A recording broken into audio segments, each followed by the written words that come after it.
ಸದಾ ಹಿಂಸೆ, ಲೋಭ, ಮದ, ಮತ್ಸರ ತುಂಬಿರುವಂಥ ಈ ಭೂಮಿ ಮ್ಯಾಗ ಮಾನವ ಕುಲವನ್ನು ಸರಿದಾರಿಗೆ ತರಾಕ, ಅವ್ರಿಗೆ ಒಳ್ಳೆಯದನ್ನು ಸದಾ ಪ್ರತಿಪಾದಿಸಾಕ ಈ ಭೂಮಿ ಮೇಲೆ ಹಲವಾರು ದೈವಿ ಪುರುಷರು, ಅವತಾರ ಪುರುಷರು ಜನ್ಮ ಬೆಳೆದು ಹೋಗ್ಯಾರ.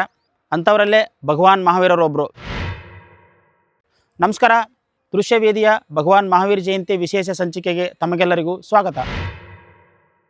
ಇವರು ಕ್ರಿಸ್ತಪೂರ್ವ 566 ಆಸ್ಪಾಸ್ನಲ್ಲಿ ಬಿಹಾರ ರಾಜ್ಯದ ಕುಂದಲಾಪುರ ಅನ್ನುವಂಥ ಒಂದು ಗ್ರಾಮದೊಳಗೆ ಜನಿಸಿದರು. ಇವರು ಇಕ್ಷಾಕು ಎಂಬುವಂಥ ಒಂದು ರಾಜಮನೆತನದ ಕುಡಿ ಇದು. ಇದೇ ರಾಜಮನೆತನದ ರಿಷಭನಾಥ್ ಅವರು ಈ ಧರ್ಮದ 1ನೇ ತೀರ್ಥಂಕರಂತ ಪ್ರಸಿದ್ಧಿ ಪಡೆದಾರ. ಇವರು ಚೈತ್ರ ಮಾಸದ ಶುಕ್ಲ ಪಕ್ಷದ ತ್ರಯೋದಶಿ ಎಂದು ಹುಟ್ಟಿದವರು.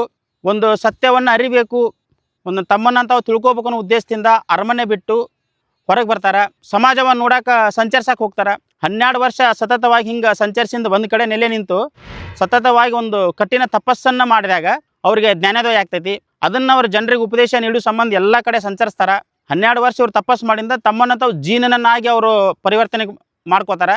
ಜೀನ ಅಂತಂದರೆ ಎಲ್ಲ ಮೋಹವನ್ನು ತ್ಯಜಿಸಿದವನು, ಮೋಹದಿಂದ ಮುಕ್ತಗೊಂಡವನು, ತನ್ನ ಇಂದ್ರಿಯಗಳನ್ನು ತನ್ನ ಹತೋಟಲ್ಲಿ ಇಟ್ಕೊಂಡವಾಗ ಜೀನ ಅಂತಾರೆ.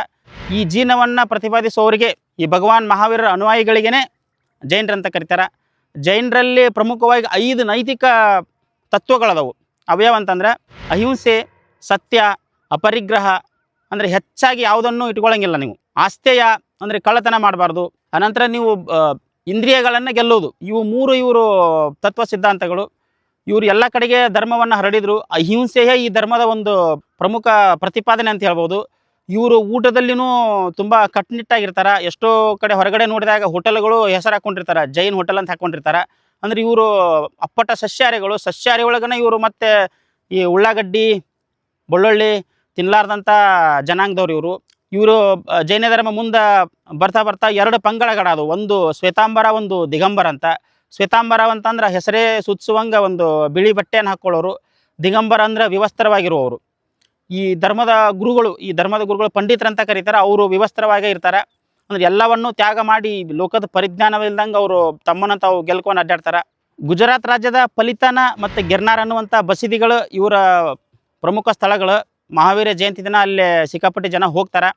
ಕರ್ನಾಟಕದೊಳಗೆ ಶ್ರವಣಬೆಳಗೊಳ ಇವ್ರದ್ದೊಂದು ಪ್ರಸಿದ್ಧ ಪವಿತ್ರ ಧಾರ್ಮಿಕ ಸ್ಥಳ ಅಂತ ಹೇಳ್ಬೋದು. ಭಗವಾನ್ ಮಹಾವೀರವರು ಪ್ರತಿಪಾದಿಸಿರುವ ಅಹಿಂಸೆ, ಸತ್ಯ, ಕಳ್ಳತನ ಇರೋದಂಥ ಸಮಾಜ ಎಲ್ಲರಿಗೂ ಒಂದು ಮಾದರಿಯಾಗಲಿ. ಎಲ್ಲ ಧರ್ಮವನ್ನು ಆಲ್ಮೋಸ್ಟ್ ಇದನ್ನೇ ಹೇಳ್ಕೊತ ಬಂದೈತಿ. ಧರ್ಮೋ ರಕ್ಷಿತ ರಕ್ಷಿತ ಅಂತ ಹೇಳ್ತಾರೆ. ಕಲಬೇಡ, ಕೊಲ್ಲಬೇಡ, ಹುಸಿಯ ನುಡಿಯಲು ಬೇಡ, ಇದಿರು ಹಳಿಯಲು ಬೇಡ, ಅಣ್ಣರಿಗೆ ಅಸಹ್ಯ ಪಡಬೇಡ, ಇದೇ ಅಂತರಂಗ ಸುದ್ದಿ, ಇದೇ ಬಹಿರಂಗ ಸುದ್ದಿ ಅಂತ ಬಸವಣ್ಣನವರು ಹೇಳಿದರು.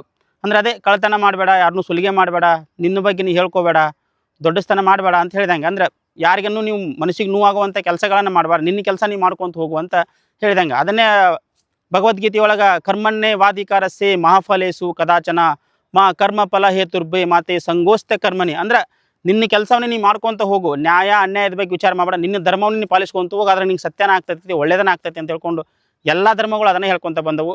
ಆದರೆ ಅಹಿಂಸೆಯನ್ನು ಪ್ರತಿಪಾದಿಸೋದರಲ್ಲಿ, ಒಂದು ಸತ್ಯನಿಷ್ಠೆಯಲ್ಲಿರುವಲ್ಲಿ ಜೈನ ಧರ್ಮ, ಭಗವಾನ್ ಮಹಾವೀರರು ಲೋಕಕ್ಕೆ ಒಂದು ಮಾದರಿಯಾಗಿದ್ದಾರೆ. ಎಲ್ಲರಿಗೂ ಭಗವಾನ್ ಮಹಾವೀರ ಜಯಂತಿಯ ಶುಭಾಶಯಗಳು. ನಮಸ್ಕಾರ.